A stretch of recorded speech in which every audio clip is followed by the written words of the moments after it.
We are live now. Okay. I'm just checking, I think, oh my God.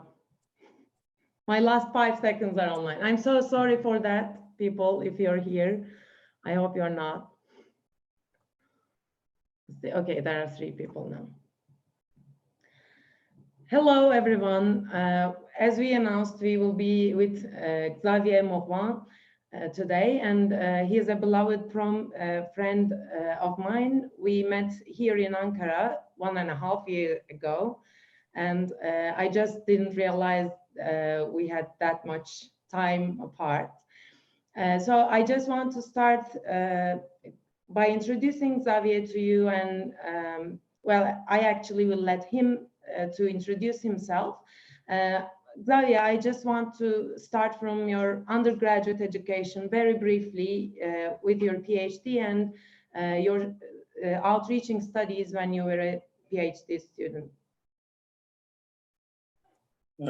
So I did a PhD in Switzerland, in Geneva, and there is inside the university there is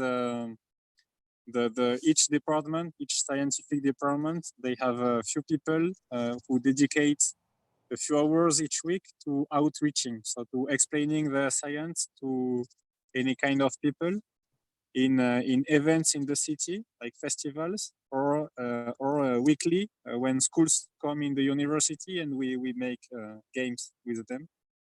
So I starting explaining mathematics this way with games there in Geneva, and during my PhD, and then I started this bike trip that you mentioned, and still continuing this.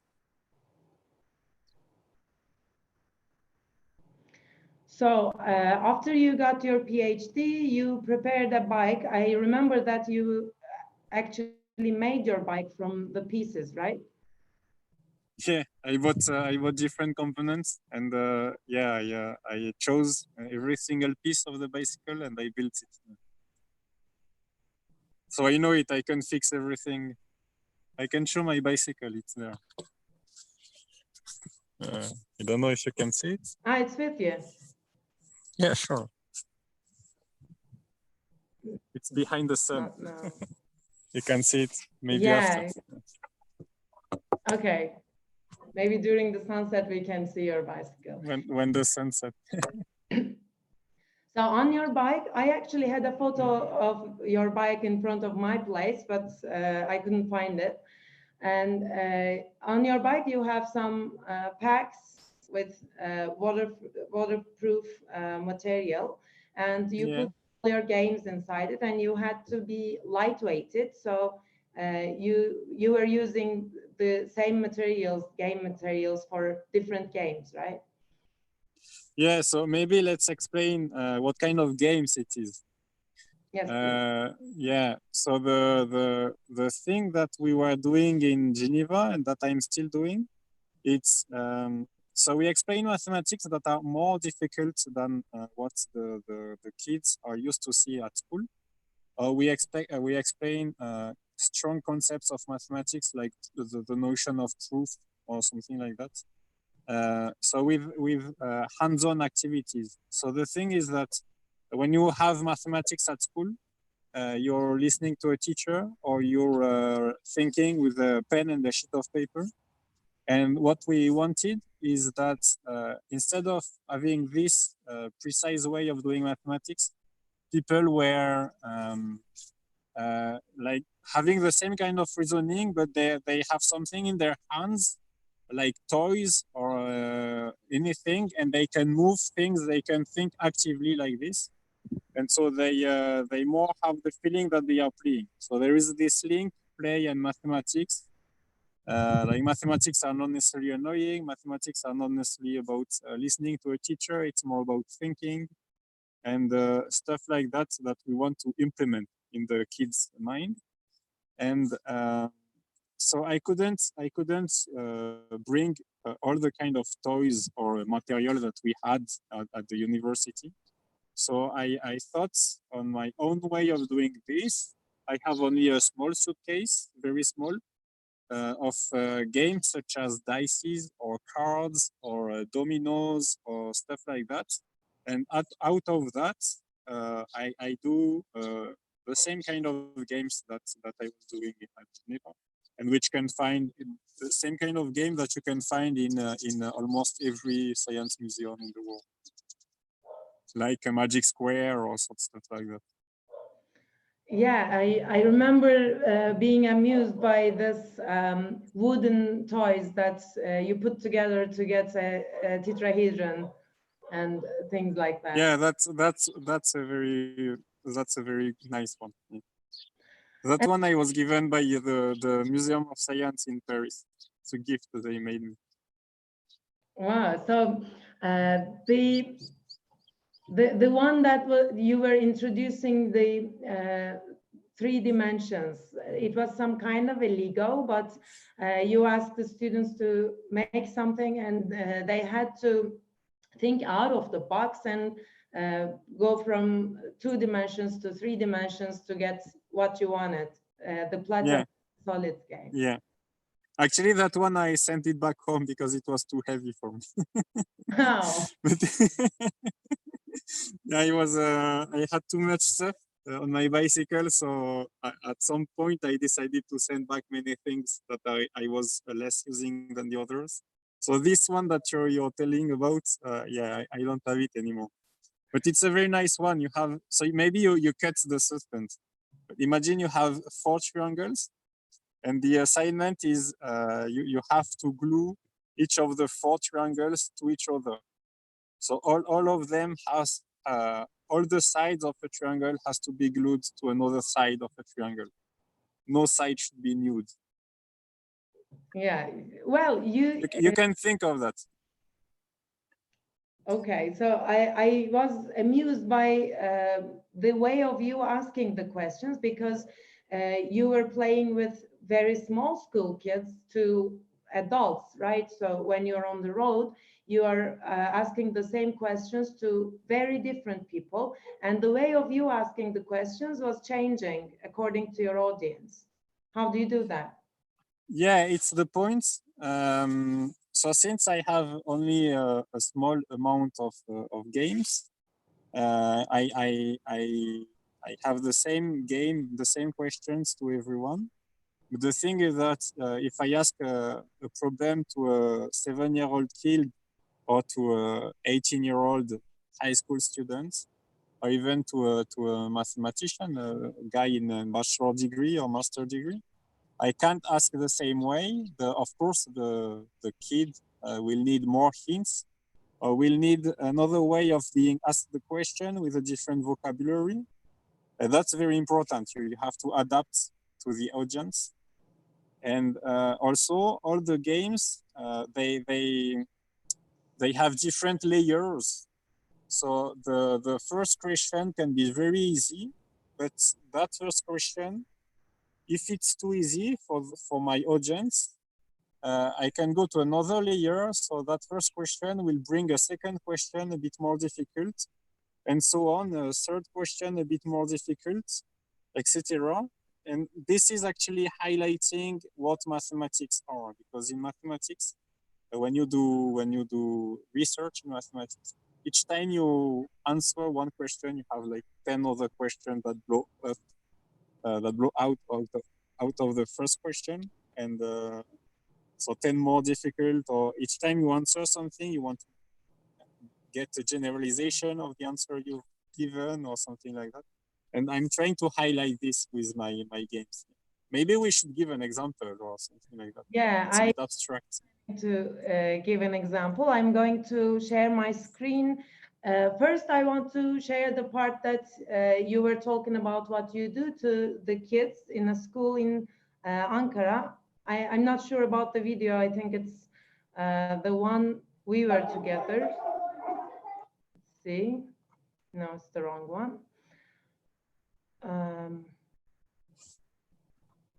so sorry. So when if you look from outside to the games people are doing, they look like the same, but actually the question might be a bit more abstract to some people and a bit more concrete for kids, very little kids, for example, it can be just about learning how to make additions or multiplications or divisions.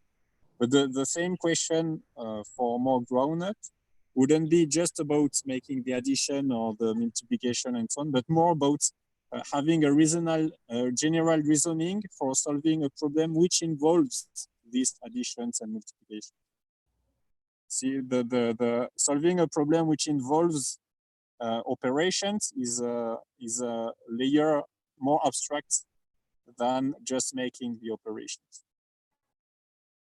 Yeah, so I will just now open the video of yours in Ankara, and let's see. I'm Xavier, and I am traveling by bike. Bisikletle dolaşan. So I'm French, and I started in France. And it's been 9 months now that I've been biking almost every day, and now. Can you hear the sound also? I can. Okay, so they can. I'm in Ankara today before. 9 aydır bisikletle yolculuk yapıyorum ve birkaç gün önce Ankara'ya geldim. And in my trip, I studied mathematics at the university. And now during my travel, I like to go to school like this and to play mathematics with children, with students. Yola çıkmadan önce matematik okudum üniversitede ve gezerken de okula gidip çocuklarla matematik oyunları oynamayı seviyorum. So we are going from tables to tables to give you one game each for each group, and we will give you an assignment. We will ask you a question. And then step by step, we will come back and give you another questions or give you hints to solve the question we've given you before. Her masaya gezip her grupta birer tane oyun vereceğiz. Bir soru soracağız, bir görevimiz olacak, ulaşması gerekecek. Ve adım adım her bir soruyu çözdüğümüzde size ipuçları vereceğiz, yeni sorular vereceğiz. Tabii ne alıyoruz? And Kübra will make the translation for you. And Kübra çeviriyor. Yeah, this was just an introduction of yourself to the kids, and I'm going to one of the games. Yeah. So this is how it works. I'm doing this in every country I'm crossing. I've been for 2 years all around the Asian continent, and so I need a translator. You were my translator in Ankara, and everywhere I go, I say to people that I'm doing this kind of thing.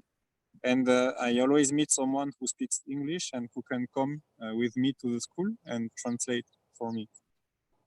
Yeah, it was a great experience for me. I don't know if you have seen the Instagram video description I wrote there, and meeting you was a milestone in my life. I don't know if you know this, but when I met you, you know, and when we had shared this experience, I decided that I myself was an outreacher, but I didn't realize that until I met you. Yeah, So, I think you're doing great.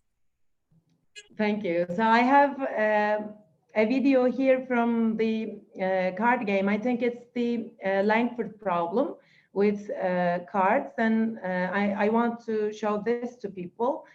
I think it's from Istanbul. You will remember. Let's see.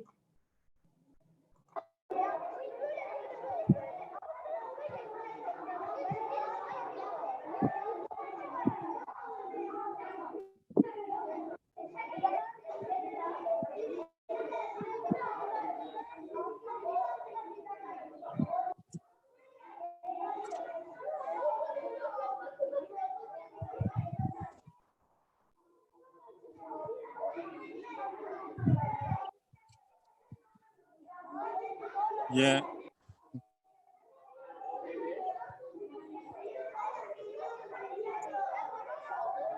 They made it, right? Yeah, so that game is called Skolem sequence, S-K-O-L-E-M, Skolem sequence. It's a very famous game, and the assignment is that you have 2-1, you have 2-2, you have 2-3, you have 2-4, you have 2-5, etc. Any kind of any number, And you have to put them in a line in such a way that between the 2, 1, you have one other number. Between the 2, 2, you have 2 other numbers. Between the 2, 3, you have 3 other numbers, etc. Between the 2 n, you have n other numbers, and you write them in a line. And so I'm doing this with cards or with dices, so that instead of writing on a sheet of paper 1, 1, 2, 2, etc., the kids they switch with the hands. They more have the feeling they are playing. They switch dices or they switch cards. And so the cards, the important information on the card is not the suit, is not whether it's diamond or heart or anything. It's just the number written on it. And yeah, this one is, so this one it's an example of kind of layers I could do. It would be a bit abstract if I explain it like this. But whether you do it with 3, 4, 5, 6, 7, or 7 or 8 makes different ways of reasoning. You can try at home, you can try with 3, 2, 1, 2, 2, 2, 3, and between the 2, 1, you put another card. Between the 2, 2, you put 2 other cards. Between the 2, 3, you put 3 other cards. And then try it with 4, and then try it with 5, and then try it with 6, and be a bit surprised. You know, since I've met you, I think it was September, October of 2018, right? We were here. Yeah, I guess something like that. During your time in Ankara, I remember you saying it was the longest time you've spent in a big city throughout your road, right? Do I Yeah, still? not anymore. Not anymore. It's been increasing. It's been increasing. I spend so much time in big cities now. It's the thing I like actually for different reasons.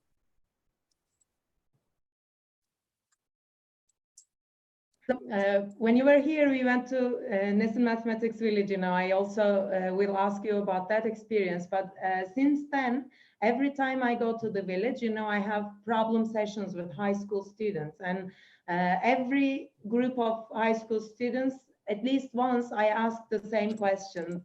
That's Golem sequence problem, in many different ways. You know, you asked me as there are volunteers who have to be on a stand, and they need those breaks, and I ask the problem like that. I think I will make a video about that if I can. I'm so sorry. Nesin village was amazing. Very, very good experience for me also. It's an amazing place. So I remember you saying after seeing the Mathematics Village, you decided for it to be your next project. Is it still so? Yeah, that's why I shouldn't. You remember the joke you made? I shouldn't get wrong with the. That I have to come to the question. There's a question of a friend from the YouTube channel. He asks, how do you find the schools and how do you find the translators? You actually a little bit explained this, but I want to mix this question with another one. How are you supported? Are you supported by anyone or any group of people? So no, I'm not supported by anyone else but myself. I save the money and I travel cheap. I travel with bicycle and I sleep in my tent and I cook for myself and everything like that. So actually, I don't spend so much every day, and so so far my savings can finance that. And how do I meet the people? Well, I meet so many people every day because with my bicycle, it's something big. Like I get noticed everywhere I go, and it's more and more people do travel by bicycle like that, but it's still very uncommon. So when people see me, they are a bit surprised and they start talking with me, or sometimes I need an information, so I start talking with people. And every day I meet people, and then when the talk goes further than the bit small talk, the little small talk, I start telling what I'm doing, and I say, look, I'm visiting schools. I like to explain mathematics and so on. And this way, everyone knows someone who knows someone who knows someone who knows a teacher. So in the end, I end up doing this everywhere in every country I'm crossing. And it's funny actually. So in Korea, the schools are closed now. So I'm in South Korea at the moment, and the schools are closed because of this coronavirus issue. So we gathered some kids in a cafe. Cafe are still open, and we were all with our mask. And so I did this in a cafe with a few kids. So about South Korea, you said that you are free to move and you don't have any restrictions there, right? Yeah, they handle pretty well the crisis. They don't have the lockdown strategy. They make heavy testing. Everyone, if you have symptoms, you go get tested, and if you have the virus, you are isolated. They don't isolate everyone from everyone else. They just isolate the people with disease. They closed the schools, they closed the universities, but they give online courses. And the cafe and the restaurants and bars are open. And there are a few hygiene rules that we have to respect. We cough in the elbow like this. We don't cough like this. And we wear a mask. So I have my mask here. I should wear it to be more. So each time I go somewhere, I'm like this. I don't put it when I'm cycling, but everyone has the mask like that. And you wash your hands each time you enter somewhere. You have something for washing your hand so that you don't touch. You make this. You remove the microbes before touching anything in the public place. So are those masks provided by some local or general governors, or do you have to buy them yourself? I don't know actually, because I was given some. So when I arrived in Korea, everyone is scared of strangers because of the virus. Everyone is afraid that a stranger brings the virus. So as soon as I arrived, I was just out of the airport and someone gave me a mask. And so I never bought any. I have so many people gave me masks, but I think they distribute them with rations. How do you say that? Everyone can have 2 masks a week or something like that, and not more. There are some rules so that they are not. They still have some for everyone. That's really good. So, and I want to go back to where you started the road, and can you actually list them chronologically, like starting from France, going to Italy or Spain, as I recall? Yeah, France, Italy, Greece. You have to visualize the map in front of you. Yeah. Greece, Turkey, Iran. Then from Iran, I took the boat to Dubai. Then I made a tour of Oman and went back to Dubai and to Iran. And then I went to Iraq, to the Kurdish part of Iraq. Then back to Iran. In total, I stayed 5.5 months in Iran. It's a very nice country. It's a country that Turkish people have a bad opinion of, but I think it's a very nice country. And then after Iran, I went to Pakistan, and then to China, Tajikistan, Kyrgyzstan, Kazakhstan, Russia, Mongolia, back to Russia, and Korea, South Korea. So I was in Mongolia last winter. Yeah, I actually want to show those the video of the. I'm not sure if it's from Mongolia, but I'll ask you. Let me show the 30 seconds video of this.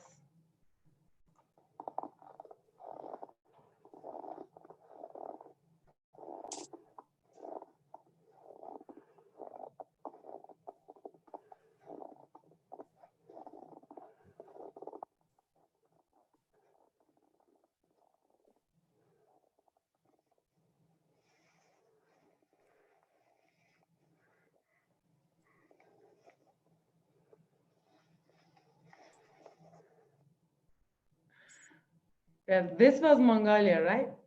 Yeah. Minus 30 degrees. All right. I also want to show this Mongolian nomad's photo, so we can talk on it a little bit. How was it to cross this place by bike? So I have many stories about that. I'll stick on the nice stories. And so that guy was a very nice guy. I was so the nights were minus 30 degrees. I have all the equipment for that. So I was sleeping in my tent every night and with a huge sleeping bag. And one night I got invited somewhere for a coffee. And my sleeping bag was a bit wet because the humidity had got into the tent. So it was frozen wet. And I wanted to dry my sleeping bag in the place where they were inviting me for the tea. And actually, I didn't see that the sleeping bag, when I put it somewhere to dry, I put it on water. And so I left for the tea and I packed my sleeping bag. It was full of water. And if you sleep in the night, in the very cold night with a sleeping bag that you packed full of water, when you put it out, it's frozen. And so it doesn't keep you warm anymore. So I thought that all day I was a bit focused, a bit concerned on the fact that my sleeping bag was not warm anymore, it was frozen. And so I was thinking I have to find a way to warm it again, like make it dry, and then I can sleep again in my tent. And the night was coming. I met that guy actually precisely at sunset. It was very nice in a very remote place with a pink sky because it was sunset. And that guy was coming on the other direction from me on his horse. And he saw me on my bicycle, so he came in my direction. And I had seen a few meters before the yurt, so the yurt, the traditional tents that the Mongol nomads sleep in. And I asked him if it was his yurt. He said yes. So it's all about hand language, body language. That he doesn't speak a single word in English, not even yes or no. So he said me, yes, it's my place. And I said, can I come there? Because I need it so much to dry my sleeping bag. So he said, yes, you can come. And actually he invited me for sleeping there. So he had 3 daughters with him, and the rest of the family was far away. I spent the evening with him and the 3 daughters in this very, very nice traditional houses of Mongolia, and it's very funny. So they eat only meat. They kill a cow at the beginning of the winter, and it feeds all the family for the whole winter. 1 beef for the whole winter for the whole family. But so every day at breakfast and at dinner, they only eat meat. It's meat with meat. And I had it's in the morning it's like meat. You eat meat like this, and the evening it's a soup made of meat. And I had in my bag, I had nuts. I had hazelnuts, walnuts, and almonds. And I put this on the table for them, and they had never seen that. They didn't know these fruits. So I told them, take. And they found it very good. Like the kids, for them, it was like candies for us. They were taking one and eating it. and then very happy, like laughing with each other, and then taking another, and they didn't dare to take more. So I was like, hey, it's for you, it's for you. I gave all of them for them. It was very funny to see that. It's one of the most emotional evenings in this trip, because these people are so different with what you can see everywhere else. It's people that kept the same traditions for more than 1,000 years with almost no evolution, and so you really have a different kind of experience there. And also it saved my life because my sleeping bag was totally frozen. Well, that is amazing. Wow. Well, I was gonna go back to Italy and talk about the cuteness of the kids, but now I'm really touched by this story. Wow. So, okay.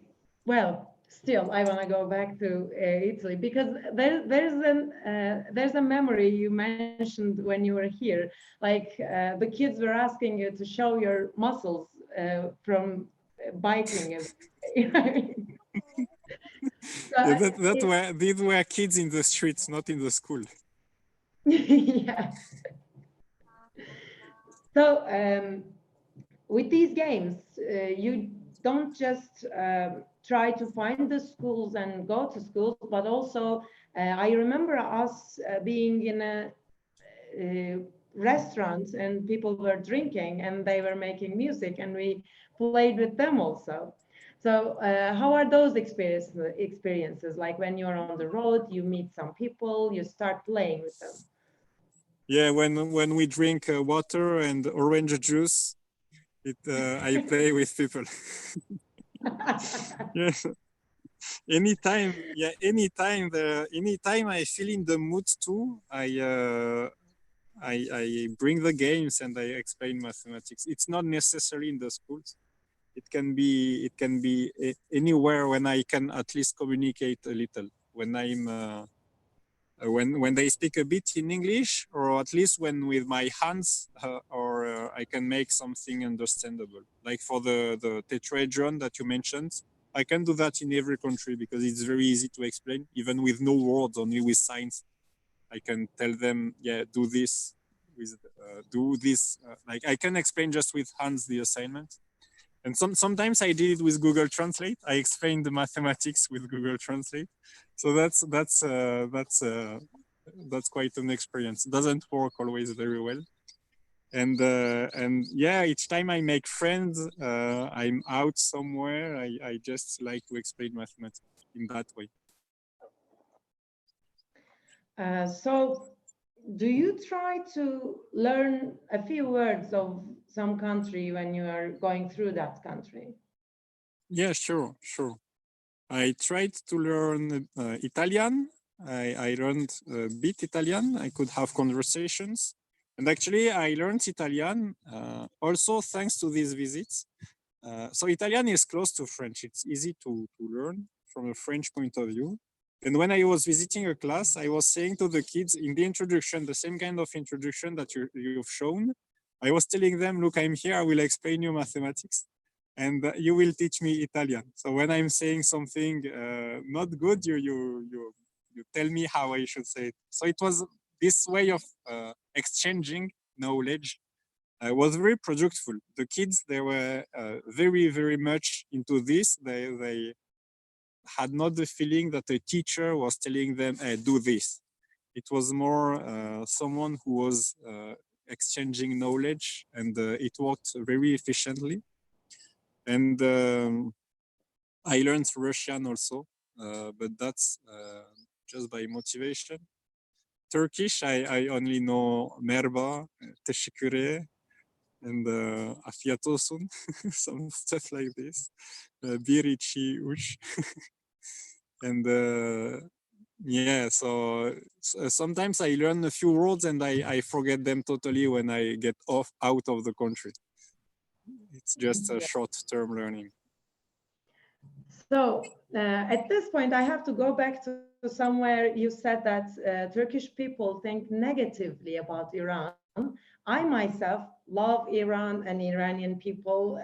I have nothing like that. But what makes you say that? I think people were asking you, isn't it too dangerous? Why are you going through the border to Iran and Iraq? Things like that, Yes, right? when I was in north of Italy, they were telling me don't go to south of Italy, it's dangerous. When I was in south of Italy, they were telling me don't go to Sicily, it's dangerous. Then when I was in Greece, they were telling me don't go to Turkey, it's dangerous. And when I was in Turkey, they were telling me don't go to Iran, it's too dangerous. And then when I was in Iran, they were telling me don't go to Pakistan, it's too dangerous. So yeah, every country has a neighbor who is much more dangerous than themselves. But So yeah, the Turkish people think, apparently, at least those who think Iran is dangerous told me so. wow. I think it's because of the Sharia. But the experience I had there, and also in the east, the Turkey is in Izmir, in Istanbul, and in the east of Turkey, you have three different experiences. Turkey is a very big country, and the way people behave in these three parts of the country that I visited is quite different. So did they tell you in the West, did people tell you don't go to the east of Turkey, it's dangerous? No, they didn't say that. Yeah, only some Kurdish parts were highly unadvised. Ah, yes. Okay, so about Iran, I heard that I didn't have the chance to visit, but I heard that when you go there and when the people see that you're from another country, because they understand from your looks, and they want to take you to their homes, they want to feed you, they want to give you whatever they have. That's all I heard about Iran, actually. Yeah, it's true. It happened also to me in the east of Turkey. Yeah, I was in the east of Turkey. It was at the beginning of winter, and people were very welcoming there. And in Iran, it's a huge tradition to welcome foreigners. So you can't go anywhere and not being hosted. If I wanted to sleep in my tent, because sometimes I like to sleep in my tent. I had to find tricks. I had to hide myself or to go in remote places, and because otherwise there is always someone who comes and say, "Yeah, come and eat my place or sleep at my place." People in the Middle East, people are much more welcoming than in Europe, and behaving quite differently. Yeah, I think they don't care what you are or what you have done with your life. They just look at you, they see a traveler, and they want to host you, right? Yeah, I think so. Which is very nice, and brings a nice experience. And then they are lucky because they get explanations in mathematics. So I have to ask. Okay, well, my sister says that mask doesn't protect you, but I think it protects others from you, right? Yeah. If I cough, the others don't get my my microbes. Yeah, and I want to Hi go to your sister. Hi to your sister, and hi to her son. That I explained. I went to the class of your nephew, so your sister's son, and he was scared of me because I'm too tall. Well, you're too big, actually. It's not just being tall, but also you have those muscles. And Yeah. Come on. seen around Turkey much. So, well, I have to ask this cliche because people will ask it. Did you have negative experiences, like where you were scared from people or you were threatened by people or animals on the road? I think because you go through some roads that are not very civilized, right? When you're on the bike, you go through the forests and seaside and everywhere. So some dogs are threatening sometimes, but nothing very scary. And people, no. Well, it's just no. People never bothered me. I've not been in scary places ever. I don't know. I think it's much less dangerous than what people may think. Yeah. So here I think I go to Siberia with this photo. Am I right? Yeah. So that's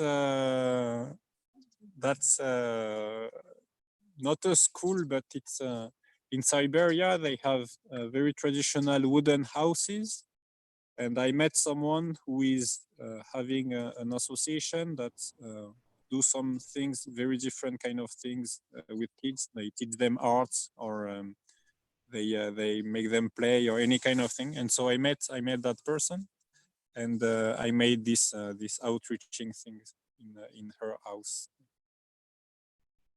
This is an amazing poster. I really loved it. You have the suitcase on the bike, and who made this? So that woman that I met, Natalia. It's written something like the suitcase of mathematical magics, or something like that. Wow, it's great. Well, thanks to her for that. And if you let me, I want to share a small portion of the video that you were swimming in the freezing weather. Can I? If you like. Yeah, sure, if you like. Okay.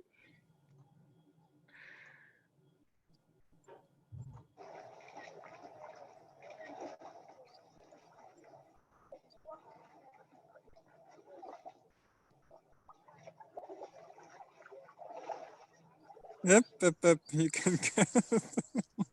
Should I stop? Okay. So I was. I'm kidding. No, I just stopped it. So, all right. Well, there are some photos actually I want to show from Turkey. And I'll start with Istanbul. If you want to say something on them, just say it. So that was in Istanbul, indeed. And the class, so there was a question: how do I meet the people who bring me to the class? So that one, there is a website called Warm Shower. It's a community of cyclists hosting other cyclists, and I wrote to that guy, and he's a dentist, and his father is a teacher in the class, and so he introduced me to his father, and I could visit the school. A very nice souvenir there in Istanbul. So these are from the same school? Yeah. I'm on the back. Yeah. Yeah, so well, the teacher is yeah, that's the teacher. There was a video so of the Turkish kids are full of energy. Yeah? It's I think it must be very hard to be a teacher and have them all day long. They are really, really full of energy. I just want to show the 18 seconds of the video full of energy now.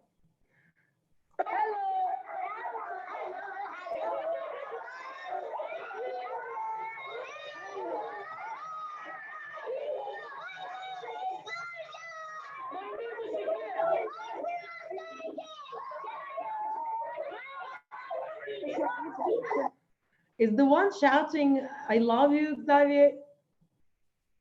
I don't know, or I don't understand what they are saying. That was in Izmir. Ah, okay. I thought they were the same people. So back to photos from Turkey. We go. Wait, I cannot move. Yeah, this so that guy, yeah, he's the. I stayed for 3 nights or 2 nights at his place in Istanbul. So he's a dentist, and his father is the teacher. Ah, yeah. So this game, Sorry, I couldn't hear. I was speaking at the same time. Was he the one to translate you with the children? Yeah, he was. So I'm doing a game with triangles, a very nice game. Is this the one where you put numbers from 1 to 6 on the triangle? Yes, exactly. I played this this is- with... Yes, please. Yeah. So this is an example of what we were seeing earlier. You have numbers from 1 to 6 that you put in triangle. And the first assignment is put them in such a way that on each, if you make the addition on each side of the triangle, you get the same result. And so for small kids like this, it's just an addition exercise. They have to put 3 numbers on each side, and they make the addition and they check if it's the same number. But then for other kids, you can go in more abstract questions and ask more difficult questions out of that. The same game can be very hard for some people. I mean, the same questions can be asked in a very hard way, but the game can go deep into hard mathematics, or it can be very easy things like this. Well, when I asked this question in a class in the village, it was high school students, mainly 15, 16-year-olds, and they themselves asked the further question, what if we have the numbers from 1 to 9 and we are making a triangle with 4 pieces on each side? So when you ask questions like this, and when you start sharing with students, they become actually creative and they start thinking and they start producing questions. It was really an amazing experience for me to be with those high school students asking those questions. Yeah, it means they are good mathematicians. This is a good way to think. So moving on to, yes, here we are in Ankara. Yeah, so you're with me. Yeah. Same game with cards, not with dice. Ah, the triangle, yes. So this is okay. Now I think we're done with that. Yes. So again, there is a video in the Dropbox file you sent me from my department's backyard. Was it you to take that video? Let me show you. It's very small thing. Here. No, that's you. You sent me because it was a rock concert from the professors of the uni. Yeah, I just remembered when you sent me that. You sent me that on WhatsApp, and you told me you should come, and I was doing something else at that moment. And I joined you, but it was too late.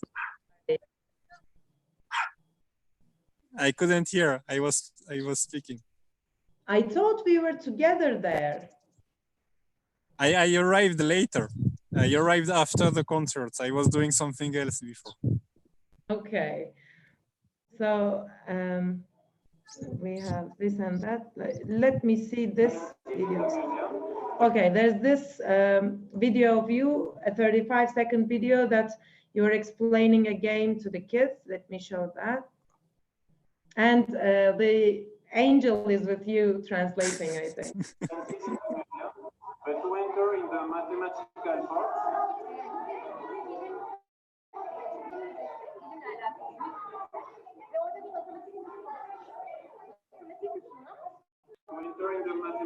part, you need to do this. If you cannot do this, you don't enter.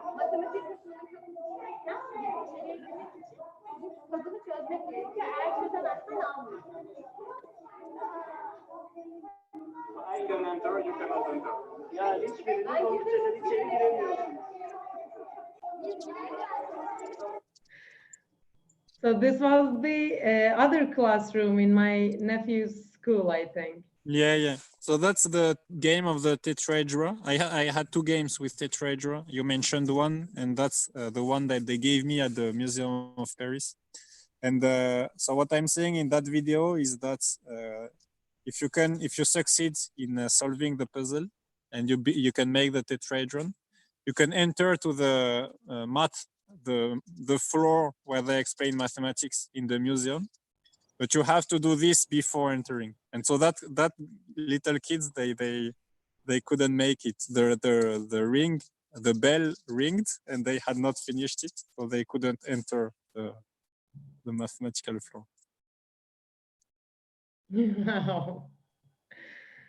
So I think there's a problem with my internet, but can you hear me still? Yeah, I can. Okay, there's a question from Dölaslan.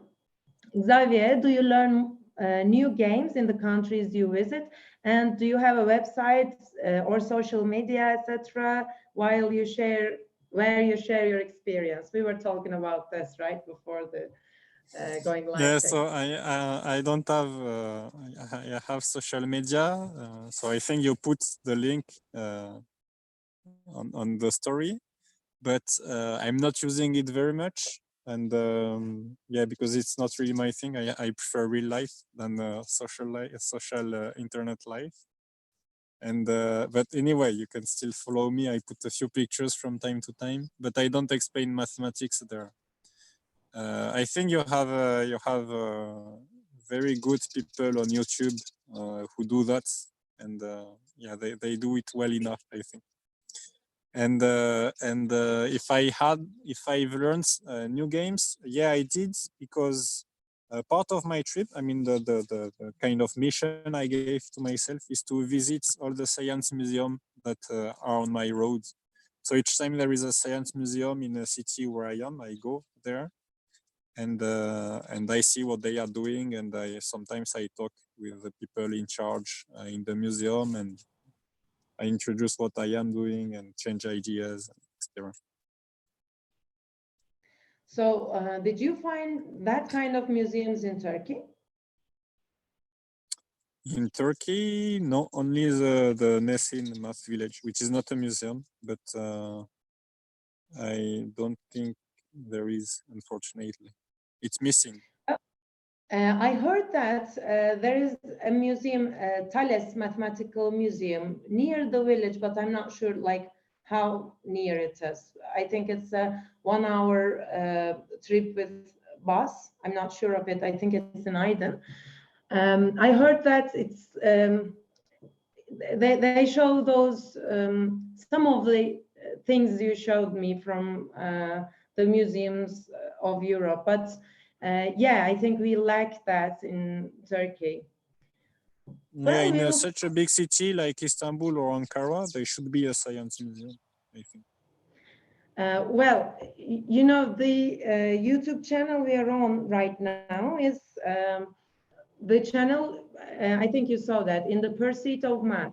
It started as an outreaching project, and I want to thank them for giving me also this opportunity to go and talk with you online.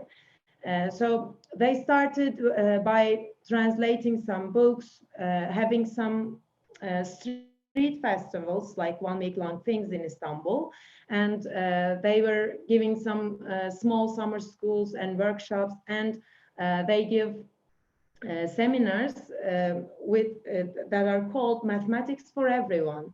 Actually, those people are outreaching mathematics now. Maybe one day, if they can find the funding they need, I hope, and I am telling this to you, Dölaslan, I hope they will make something like that in Istanbul, and maybe we can make something like that in Ankara in the, I don't know, far future, I think. But good luck. Yeah, Dölaslan says that yes, the Thales Museum is in Aydın, and he says I think they have a branch in Ankara. I will look for it, and if I find it, I'll send you the photos.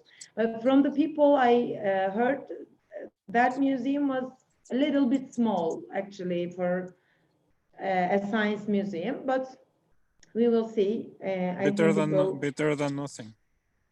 Yeah, of course. So, wow, we are reaching the 1 hour. I had no idea. I just checked the time and around 1 hour. Well, of course, there are uncountably, finitely many questions I want to ask you. But, well, let's talk a few minutes on what you're planning from now on, because we have this coronavirus crisis all around the world. And when do you plan to go through Korea, and when are you planning to leave, or can you leave actually? I never have any plans, so I don't know. So, but you're still on the road, right? Passing through some cities. And yeah, I'm still on the road. I'm doing a tour of Korea. They have a cycling path all around Korea for visiting the most interesting things. So I'm following this. It's very nice. It's I'm surrounded by cherry trees full of flowers, and it's like in the movie. So I'm doing this. I will see. I still have 1.5 months left in Korea with my visa, and hopefully the coronavirus crisis will be over in 1.5 months. I hope, and maybe the countries will open their borders. So I think I'll go to Southeast Asia. I'd like to go to Taiwan. I'd like to go to Philippines. Yeah, I don't know. I want to visit everything possible. Yeah, I hope everything goes great with you. And as I see, everything is going great now. Yeah, it is. And it's, well, I cannot find the words enough to talk about my pleasure with being here today. And okay, yeah. Now I want to say, I have to say goodbye. You said the sunset, we would see the sunset, but we didn't, right? Has the sunset? Yeah, it has. You can see my bicycle also. I love the mushrooms.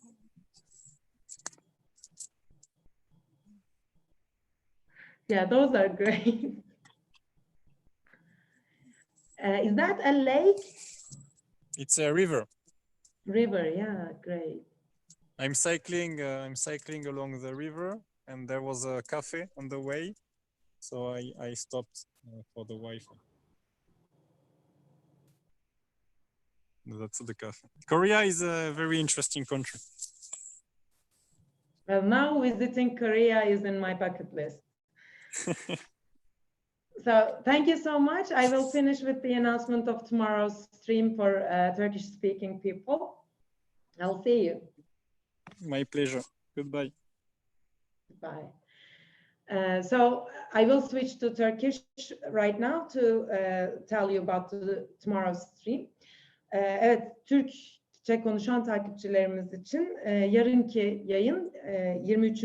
rastgele programı olacak. Asallar hakkında bildiklerimiz ve bilmediklerimiz üzerine Haydar Göral ve Can Ozanoğuz konuşacaklar.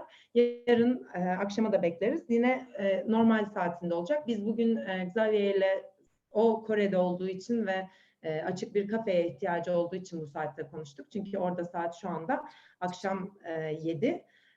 Yarınki yayında yine buluşmak üzere. Hoşça kalın.